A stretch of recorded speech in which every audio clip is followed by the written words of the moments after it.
Samuel thought he'd seen the worst of people during the war. He was wrong. The morning sun made long shadows on his wheat fields when he first saw her.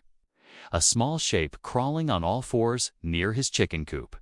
At first, he thought it was a wild animal raiding his hens. Samuel grabbed his gun and moved closer, ready to scare off a coyote or fox. But when the creature turned to him, Samuel felt a chill. It wasn't an animal at all. It was a girl, maybe 8 or 9 years old, with messy brown hair hanging over her face.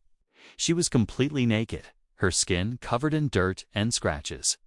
When she saw him, she didn't scream or cry like a normal child would. She barked. The sound from her throat was clearly like a dog's, a sharp, angry bark followed by a low growl. The girl dropped into a defensive pose, showing her teeth at Samuel like a trapped dog. Her eyes showed no sign of knowing human talk, or ways, just pure animal fear. Samuel slowly lowered his gun, his hands shaking.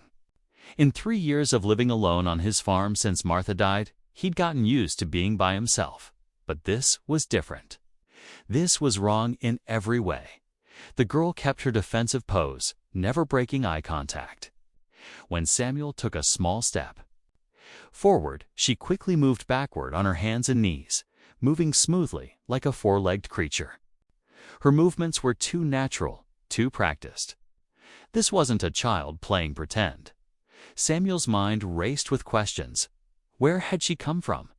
How long had she been living like this? And most troubling of all, who had taught her to act like an animal? He tried speaking softly, the way he used to calm scared horses. But at the sound of his voice, the girl's barking became more wild. She turned and ran toward the trees, moving on all fours with shocking speed. Within seconds, she disappeared into the thick woods by his land. Samuel stood frozen in his wheat field, staring at the spot where she'd vanished. The part of his mind that thought clearly wondered if he'd imagined the whole thing. But the muddy handprints and knee marks in the dirt told a different story. He'd heard whispers in town about Jacob Morrison, the hermit who lived deep in the mountains. Strange stories about his daughter who'd never been seen in public, never went to school, never showed up in church. But Samuel had just thought they were gossip. Now, as he looked toward the mountains in the distance, those whispers took on a scary new meaning. Because somewhere out there, a child was living like an animal, and Samuel was the only person who knew she existed. The question that would bother him for the rest of the day was simple. What kind of monster makes a child who thinks she's a dog? Samuel couldn't focus on his morning chores. Every few minutes, he found himself staring toward the woods, wondering if the girl was still out there watching him. By noon, he'd made up his mind. He filled a bowl with leftover stew and a cup of milk, then slowly walked toward the tree line where she'd vanished. The smart thing would be to ride into town and tell the sheriff. But something in those wild, scared eyes had woken up a protective feeling he thought had died with his own daughter 5 years ago. Samuel put the food near the edge of the woods and backed away about 50 feet. Then he sat on a fallen log and waited. An hour passed, then 2. The sun climbed higher, and sweat formed on Samuel's forehead. He was about to give up when he saw movement in the shadows between the trees. The girl came out carefully, still on all fours. She approached the bowl like a wild animal, checking for danger, taking a few steps forward, then freezing to look for threats. Her nose twitched as she smelled the food.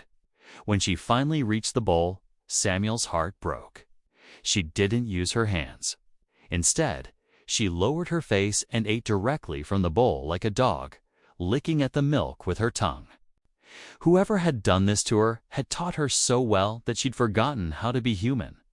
Samuel stayed perfectly still, afraid to scare her away again. As she ate, he noticed fresh cuts on her arms and legs. Some looked infected. Without proper care, she could get very sick. When she finished eating, the girl sat back on her rear legs and looked directly at Samuel. For the first time, there was no barking or growling, just a long, judging stare. Samuel tried again to speak, keeping his voice as gentle as possible. "It's okay, little one. I won't hurt you." The girl tilted her head to one side, exactly like a curious dog. She understood that he was talking to her, but the words themselves seemed meaningless to her. Slowly, Samuel reached into his pocket and pulled out a piece of dried meat. He tossed it gently in her direction. The girl jumped on it right away, tearing at the meat with her teeth.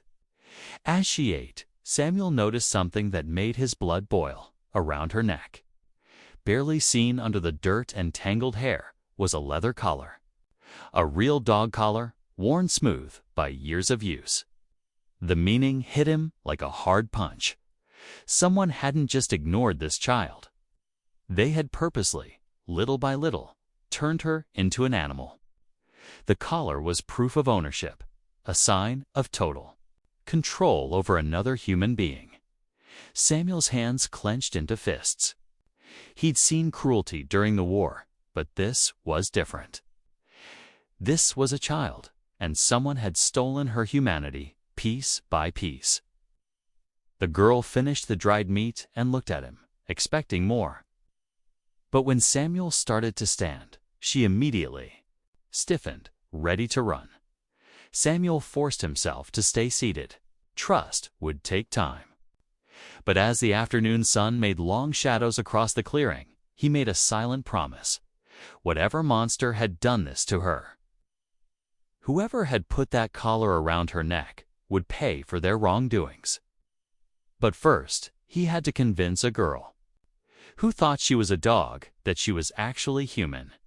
And time was running out because somewhere in these mountains, her captor was probably looking for his lost pet.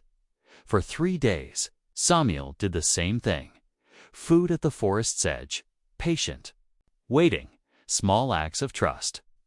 By the 3rd day, the girl was brave enough to eat while Samuel sat just 20 feet away. She still moved on all fours, still wore that awful collar, but she no longer barked when she saw him. Progress, Samuel told himself. Slow, heartbreaking progress. It was during that 3rd feeding when Samuel noticed something that made his stomach turn. The girl's movements had become more difficult. She favored her left side, and when she reached for the food, he saw an angry red line spreading up her arm from an infected cut.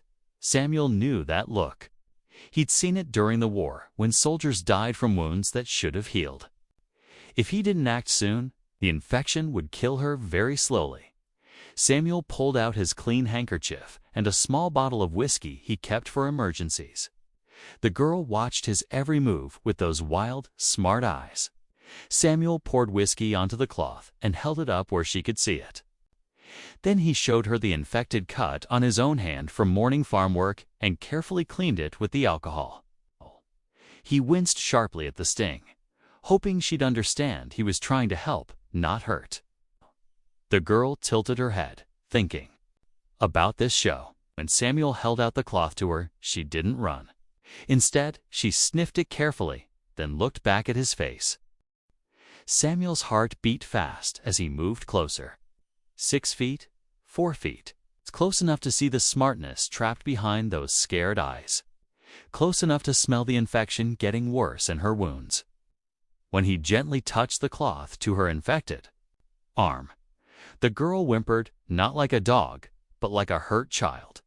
The sound was so completely human that Samuel's eyes filled with tears as he cleaned her wounds. Samuel got his first clear look at what had been done to her. The collar wasn't just leather. It had metal studs that had rubbed raw spots on her neck. Her knees were rough and scarred from years of crawling. Most disturbing of all, when she opened her mouth to pant from the pain, Samuel saw that several of her teeth had been filed to points. Someone had changed this child's body to make her more like a dog. Samuel's hands shook with rage as he finished cleaning her wounds. But he forced himself to stay calm. Getting angry would only scare her away, and she needed medical help he couldn't give alone. When he was done, the girl surprised him by gently licking his hand, the way a thankful dog might thank its owner. The gesture was meant as thanks, but it completely broke Samuel's heart. As evening came, the girl went back to the woods, as always. But this time, she only went about 30 feet before sitting down in a spot where she could still see Samuel's house. She was staying closer, learning to trust. But as Samuel watched her curl up on the cold ground like a wild animal, he knew tomorrow would bring the hardest choice of his life. Because helping her meant facing whoever had created this living nightmare. And that confrontation was coming sooner than Samuel expected. Samuel woke before dawn to the sound of scratching at his door. He grabbed his gun and moved carefully to the window. In the pale morning light, he saw the girl huddled on his porch steps. She was shaking badly, and even from inside the house, Samuel could hear her breathing hard. The infection was getting worse. Samuel opened the door slowly. The girl looked up at him with feverish, bright eyes, too weak to keep her usual defensive pose. When he knelt beside her, she didn't pull away. She was burning up with fever. Without thinking, Samuel picked her up in his arms. She weighed almost nothing, probably 60 pounds at most. As he carried her inside, she made a sound he'd never heard before. Not a bark or growl, but a soft whimpering that sounded almost like words. Samuel laid her on his couch and covered her with Martha's old blanket. The girl's eyes darted around the cabin, taking in the unfamiliar surroundings, but she was too sick to run. As Samuel heated water for a proper cleaning of her wounds, he heard it again, a soft mumbling from the couch. He moved closer and realized the girl was trying to speak. Her voice was rough and unused, but Samuel could make out parts. Bad, sorry, good dog. The words hit Samuel hard. She was saying sorry for being sick, afraid she was a bad dog for needing help. Whoever had trained her had put the idea of worthiness so deeply into her mind that even dying, she worried about letting her master down. Samuel knelt beside the couch and spoke as gently as he could. "You're not bad. You're a good girl. A very good girl." At the word good, the girl's eyes focused on Samuel's face. Her cracked lips moved in what might have been a try at a smile. Samuel spent the morning cleaning her wounds properly and getting small sips of water into her. As her fever went down slightly, she became more awake. And that's when Samuel noticed something amazing. The girl was watching him make food with great focus. When he cracked eggs into a pan, her head tilted with curiosity. When he cut bread with a knife, she leaned forward to see better. She was learning, taking in information about human behavior with the smartness of someone desperate to understand her world. Samuel realized she wasn't mentally hurt. She'd simply been cut off from all human knowledge except what her captor had chosen to teach her. By afternoon, she was sitting upright on the couch, still weak, but no longer confused.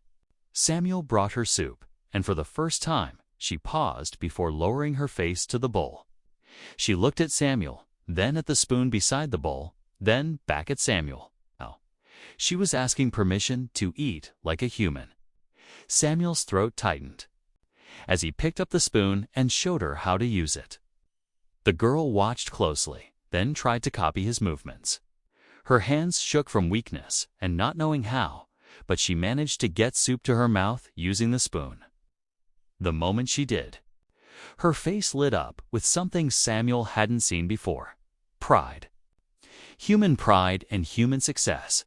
But their peaceful afternoon was shattered by the sound of horses coming toward the cabin.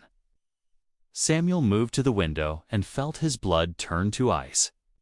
A tall, bearded man in black clothes was riding up the path. Even from a distance, Samuel could see the family likeness in the man's sharp face and dark hair. The girl heard the horses too. She scrambled off the couch and pressed herself against the far wall, terror taking the place of the peaceful curiosity of moments before. She began making that horrible crying sound again, the cry of an animal expecting punishment. Samuel grabbed his gun as the man got off his horse. Through the window, he could see cold, calculating eyes looking over the property. Jacob Morrison had come for his dog. And Samuel realized that everything the girl's healing, her first steps toward being human, her unsure trust was about to be destroyed unless he found the courage to stand against a monster who saw children. As pets to be trained, the knock on Samuel's door came 3 times, sharp and demanding. Samuel stood between the girl and the door, gun ready but not yet seen. The girl had gone completely quiet, pressed against the wall like she was trying to disappear into the wood itself. Samuel opened the door to face Jacob Morrison up close. For the first time, the man was tall and thin, with eyes like chips of black ice. His beard was messy, and he smelled of unwashed clothes and something else, something that reminded Samuel of the places where they kept the army's tracking dogs. "Morning," Jacob said, his voice casual like a neighbor stopping by. "I'm looking for my property. Small, brown-haired. Might have wandered onto your land." Samuel's grip tightened on his gun. "What kind of property?" Now, Jacob's cold smile didn't reach his eyes. "The kind that needs proper training. Been missing 3 days now. Gets confused when it's away from home too long." Behind Samuel, he heard the girl's breathing become fast and shallow. She understood exactly who was at the door. Samuel stepped outside and closed the door behind him, forcing Jacob to back up. "I haven't seen any lost animals on my property." "Funny thing about animals," Jacob said, circling Samuel slowly like a hunter. "They always come back to where the food is. And I heard you've been leaving food at the edge of your woods." Samuel's blood ran cold. Jacob had been watching. For how long? Now Jacob continued, "I'm going to ask you once more, neighbor to neighbor. Where is my property?" Samuel raised the gun slightly. "And I'm going to tell you once more, there's nothing here that belongs to you." Jacob's fake calm finally broke, showing the monster underneath. "That thing in your house ain't human anymore. I made sure of that. Spent 9 years breaking every trace of human nature out of her. She don't know words, don't know how to use tools, don't even know she's supposed to walk on 2 legs." Samuel's hands shook with rage. 9 years. She's just a child. "She's an animal," Jacob snarled. "My animal, and animals belong to their masters." Through the door, Samuel heard a crash from inside the house. Then the girl's voice, clearer than he'd ever heard it. "No, no. Go back." Jacob's eyes lit up with cruel satisfaction. "Hear that? She knows what happens when she disobeys. 3 days of freedom, and she's already reverting to type. Soon she'll be crawling back to me on her belly, begging forgiveness. Like the good little I trained her to be." Samuel had heard enough. He raised the gun fully, pointing it directly at Jacob's chest. "Get off my land now." Jacob laughed, a sound like breaking glass. "You think pointing a gun at me changes anything? That thing in there is mine by right of creation. I made her into what she is, shaped her from birth to be the perfect pet. You can't unmake 9 years of training with a few bowls of soup." From inside came another sound. The girl trying to form words, fighting against years of conditioning to find her human voice. Jacob heard it too, and his face twisted with rage. "Listen to that? She's trying to talk. You're ruining years of careful work." Samuel's finger found the trigger. Good. That's when Jacob Morrison showed Samuel exactly how far a monster would go to keep his property. Jacob's hand moved to his hip with practiced speed, but Samuel was ready. The gunshot echoed across the valley like thunder. Jacob Morrison stumbled backward, holding his shoulder where Samuel's bullet had torn through muscle and bone. Blood seeped between his fingers, but his eyes burned with murderous intent. "You shot me," Jacob gasped, more surprised than hurt. Over an animal, Samuel loaded another bullet. Over a child. From inside the house came the sound of the girl crying, not barking or whimpering, but actual human tears. The sound of someone feeling sad for a lost childhood they were only now starting to remember. Jacob struggled to stay standing, his wounded arm hanging useless at his side. "You don't understand what you're doing. She can't survive in the normal world. I saved her from that, made her into something pure, something that could never be hurt by human cruelty." Samuel kept the gun pointed at Jacob's chest. "You turned her into a slave. I turned her into perfection." Jacob screamed, spit flying from his lips. No lies, no deception, no broken promises. Just loyalty and obedience. "She was happy before you poisoned her mind with your human weakness." The door behind Samuel creaked open. The girl appeared in the doorway, no longer hiding. She stood on two legs for the first time since Samuel had known her, swaying slightly but determined. When she saw Jacob bleeding on the porch, something changed in her face. "Hurt," said, her voice rough but clear. He hurt. Jacob's face went white with rage. "No, bad dog." Down, but instead of dropping to all fours, the girl stepped closer to Samuel. "Not dog," she whispered, the words coming slowly but clearly. "Not animal." Jacob lunged forward despite his wound, reaching for the girl with his good hand. "You belong to me." Samuel pulled the trigger again. This time, Jacob Morrison went down and stayed down.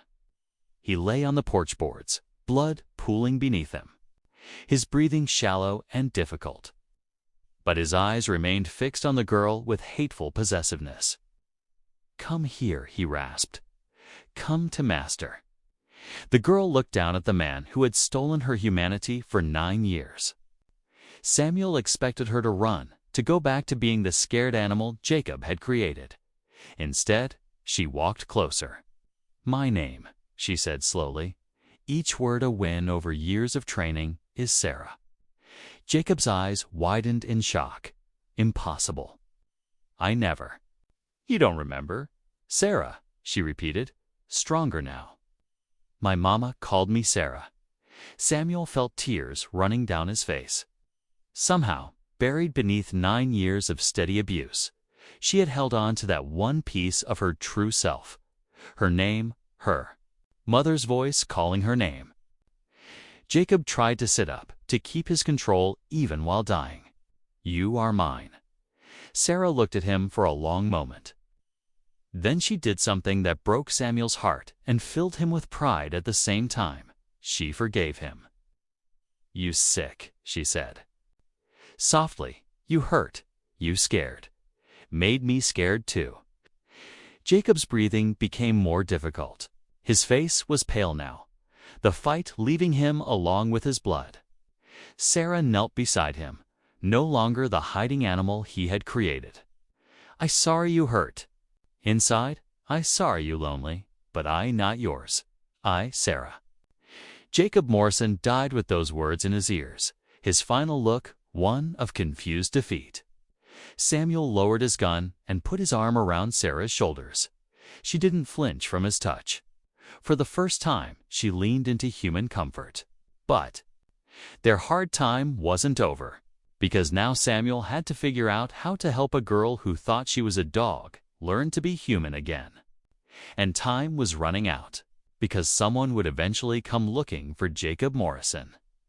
Samuel buried Jacob, a Morrison, at sunset behind the old oak tree where Martha lay resting. As he filled the grave, Sarah sat nearby, still wearing that awful collar, but no longer crawling on all fours. She watched Samuel work with those smart eyes, learning how humans honored their dead. Even monsters deserve that much respect. When Samuel finished, he sat beside Sarah on the porch steps as darkness settled over the valley. The evening was quiet, except for the normal sounds of his farm, chickens getting ready for the night, his horse softly neighing, in the stable, peaceful sounds that reminded Bass Samuel that life could be simple and good. Sarah broke the quiet first. "Samuel," she said, his name clear and on purpose. "Thank you." Samuel's throat tightened. In 3 days, she had gone from barking like an animal to speaking his name with true thanks. The human spirit, he realized, was incredibly tough. "Sarah," Samuel said gently, "I need to ask you something important. Do you remember anything about your mother? About your life before Jacob?" Sarah was quiet for a long moment, her brow creased in thought. "Mama sang," she finally whispered. "Sang me songs, pretty songs, about flowers and sunshine." Samuel smiled through his tears. "Would you like to learn those songs again?" Sarah nodded eagerly, then caught herself. For 9 years, showing. Excitement had probably earned punishment. But Samuel's encouraging smile told her it was safe to want things now. "And Sarah," Samuel continued, "we need to get that collar off you. You're not anyone's pet. You're a free person." Sarah's hand went naturally to her neck. The collar had been part of who she was for so long that removing it felt scary. But when Samuel got a pair of wire cutters from his tool shed, she didn't fight. The metal snapped with a sharp click, and the leather collar fell away. Sarah touched her bare neck with wonder, as if finding she had skin there for the first time. "Free," she whispered, trying out the word. Samuel spent the next hour teaching Sarah how to use a fork properly, how to sit in a chair instead of on the floor, how to say please and thank you. Small things that most children learned before they could walk, that every lesson was a win, every new word a step back toward being human. As the night grew deeper, Samuel faced the hardest question of all. Sarah needed more help than he could give alone.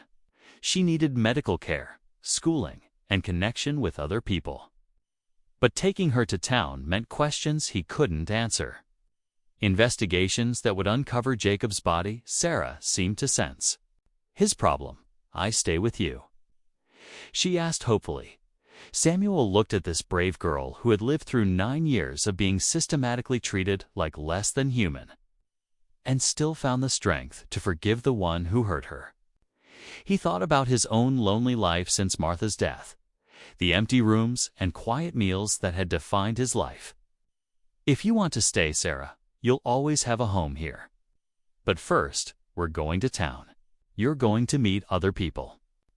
Learn to read and write, maybe even go to school someday." Sarah's eyes widened with curiosity instead of fear. School, or where children learn about the world, where you'll discover just how amazing it is to be human. Samuel stood and held out his hand to Sarah. After a moment's hesitation, she took it and let him help her to her feet. Together, they walked into the house, not master and pet, but family. And for the first time in years, Samuel's home felt truly alive again.